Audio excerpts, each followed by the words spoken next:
64 साल के ससुर ने अपने पत्नी के मरने के बाद अपने ही 29 साल के बहू से अवैध संबंध बनाते हैं।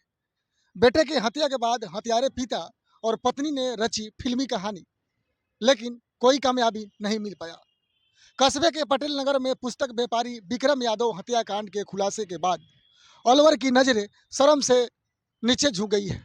ससुर और पुत्रवधू के बीच का अवैध संबंध विक्रम की हत्या का कारण बन गए।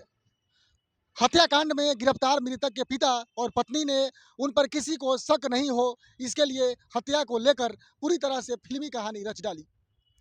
दोनों ने मिलकर विक्रम को 5 मार्च की रात करीब 3 बजे के बीच ही मौत के घाट उतार दिया। इसके बाद आरोपी पिता पूर्व व्यापार मंडल अध्यक्ष बलवंत झटसह रोजाना की तरह सुबह 6 बजे घूमने के लिए निकल गया और मृतक की पत्नी पहले से बनाए गए प्लान के तहत कार्य करने लगी।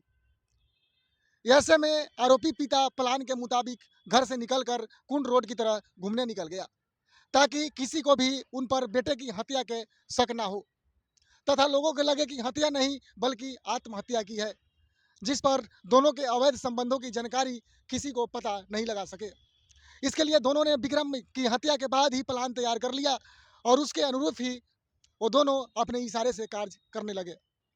पुस्तक व्यापारी की हत्या को लेकर और पुलिस व्यापारी के घर में लगे सीसीटीवी कैमरे और आसपास के सीसीटीवी कैमरे की फुटेज के आधार पर मामले में आगे की जांच कर रही है। हत्या में पुत्र सहित अन्य परिजनों के शामिल होने सहित सभी पहलुओं पर पुलिस गहनता से जांच कर रही है। घर में जमीन बेचान की राशि रखे होने की भी बात सामने आई है, जिसके बारे में अनुसंधान किया जा रहा है। आनंद राव डीएसपी बहरौर शव को देखने से करते रहे मना, क्योंकि शव को इतने बुरी तरह से हत्या किया था कि शव का चेहरा बुरी तरह से बिगड़ गया था। पिता बलवंत यादव और उसके एक रिश्तेदार ने छोटे बेटे की हत्या के बाद घर आए परिजनों और रिश्तेदारों का शव का चेहरा दिखाने से मना करते रहे और किसी को चेहरा नहीं देखने दिया। ऐसे में जो व्यक्ति शव को देखने की कोशिश करता उसे दूर करते रहे, लेकिन मृतक के साले को उन पर शक हुआ तो उसने कहा कि उसके जीजा विक्रम ने आत्महत्या नहीं की है बल्कि उसकी हत्या की गई है। जिसके बाद पुलिस पहुंचने पर शव को देखा तो मृतक के गले पर रस्सी और गला दबाकर हत्या करने का निशान पाया गया। ऐसे में पुत्रवधू और ससुर मिलकर रात से सुबह तक अपने प्लान के मुताबिक कार्य करते रहा। घटना के दिन सुबह 7 बजे छत पर गया आरोपी।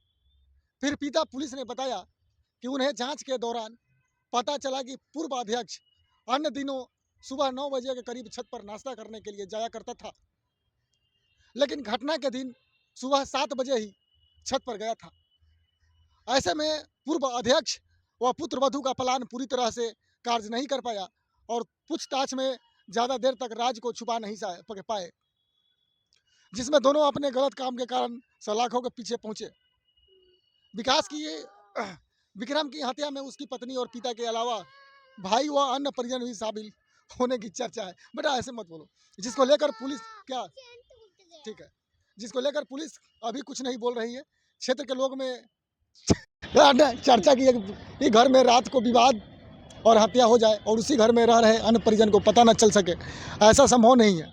पुलिस पर मिलीभगत कर अन्य आरोपियों को बचाने का आरोप लगा रहे हैं, लेकिन फिलहाल में सूत्रों के अनुसार हत्या के आरोपी बलवंत शाह ने कुछ दिन पहले जमीन बेची थी, जिसके 64 लाख रुपए घर में रखे हुए थे। इसकी चर्चा पूरे कस्बे में जोरों पर है। दोस्तों, आज की कहानी आप लोगों के सामने मैं लाया, कैसा लगा? लेकिन उस बुढ़े को 5 दिन के रिमांड पर दिया और पुलिस ने हत्या मामले में गिरफ्तार कर आरोपित को अदालत में पेश किया, जहां से उसको 5 दिन के पुलिस रिमांड पर दे दिया है। रिमांड पर पूछताछ के दौरान अनेक राज खुलने की संभावना है। दोस्तों, आज की क्राइम स्टोरी कैसा लगा कृपया आप हमें कमेंट बॉक्स में ज़रूर बताइएगा। फिर मिलते हैं दोस्तों एक और नए क्राइम स्टोरी के साथ। जब तक के लिए जय हिंद।